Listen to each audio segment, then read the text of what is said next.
Malaquías. ¿Quién? No sabemos prácticamente nada sobre el libro de los 12. Solamente su nombre, que significa mi mensajero.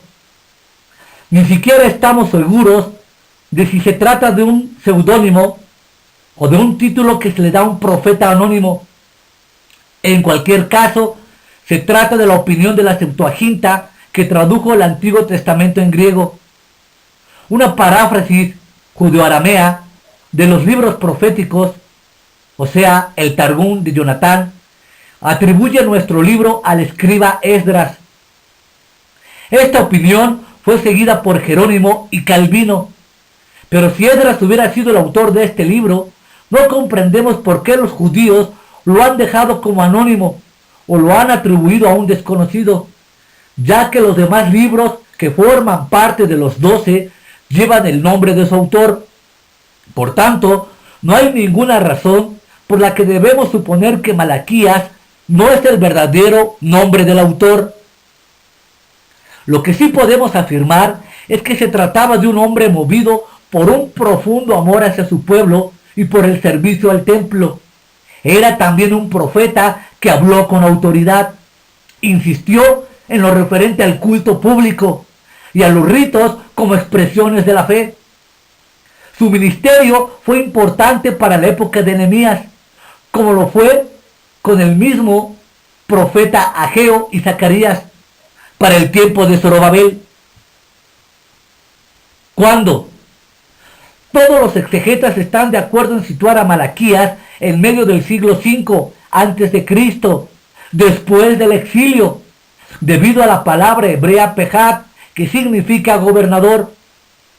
Es la misma palabra que Ageo utiliza para Zorobabel y que Nehemías se aplica a sí mismo en sus funciones de gobernador.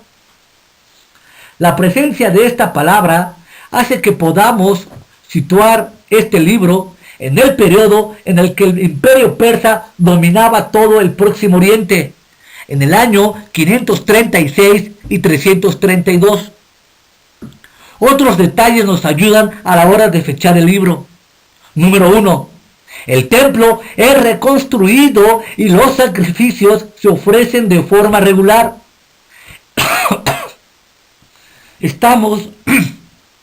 Por tanto, después del año 516, el ritual mosaico funciona de nuevo desde hace cierto tiempo. Está bien establecido y el entusiasmo inicial ha quedado atrás. Los sacerdotes están cansados de su trabajo.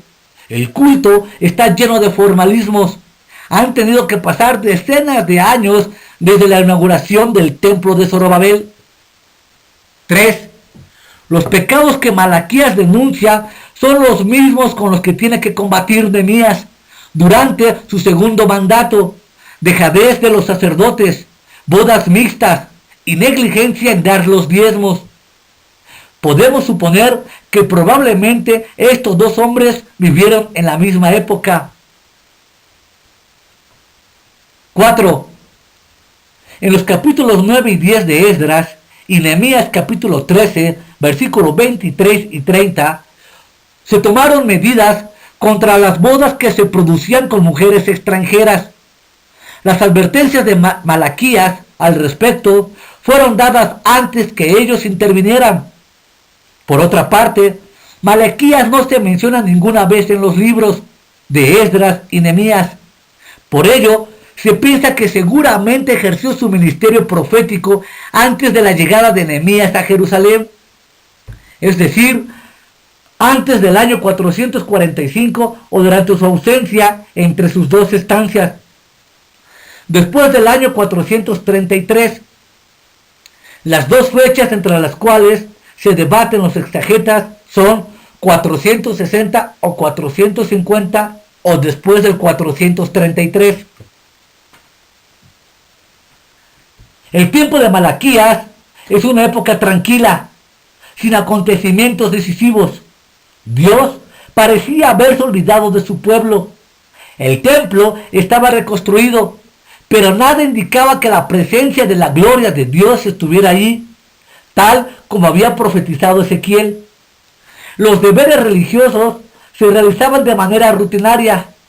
Malaquías muestra el camino del avivamiento de la fe a sus contemporáneos, decepcionados y escépticos.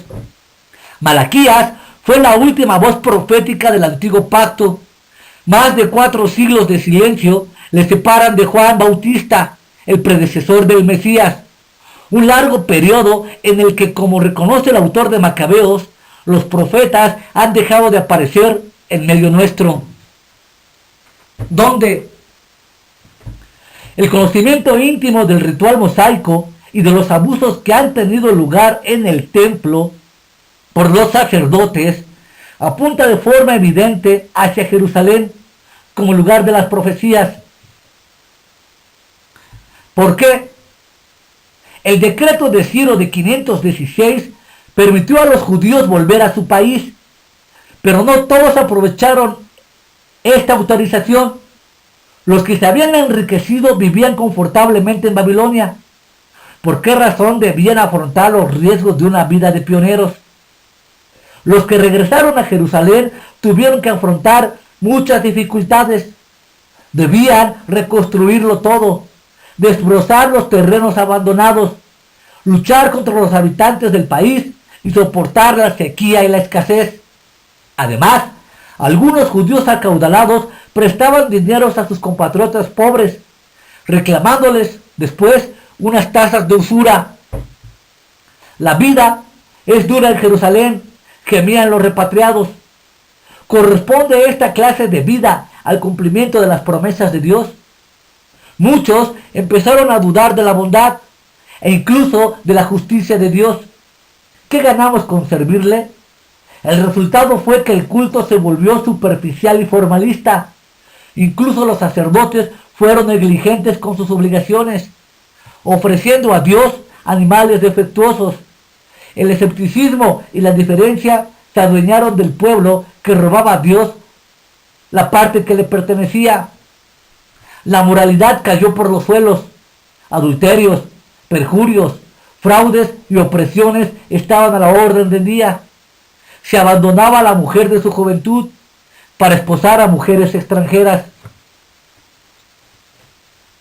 ¿Qué? Malaquías denuncia estos males y llama al pueblo al arrepentimiento. Dios es un padre que ama a sus hijos, pero que también es el amo y el rey y el soberano. El Dios justo que quiere ser respetado y honrado y servido por un pueblo purificado. Si los israelitas son probados por toda una serie de calamidades, es porque han pecado menospreciando a Dios. Cuando vuelvan a Él, Dios los bendecirá e intervendrá a su favor. El Mesías purificará a su pueblo y le sanará. Como último, el profeta del antiguo pacto, Malaquías, constituye una especie de eslabón intermedio entre el Antiguo y el Nuevo Testamento, que se inicia con el ministerio de Elías, anunciando los últimos versículos de nuestro Antiguo Testamento. ¿Cómo?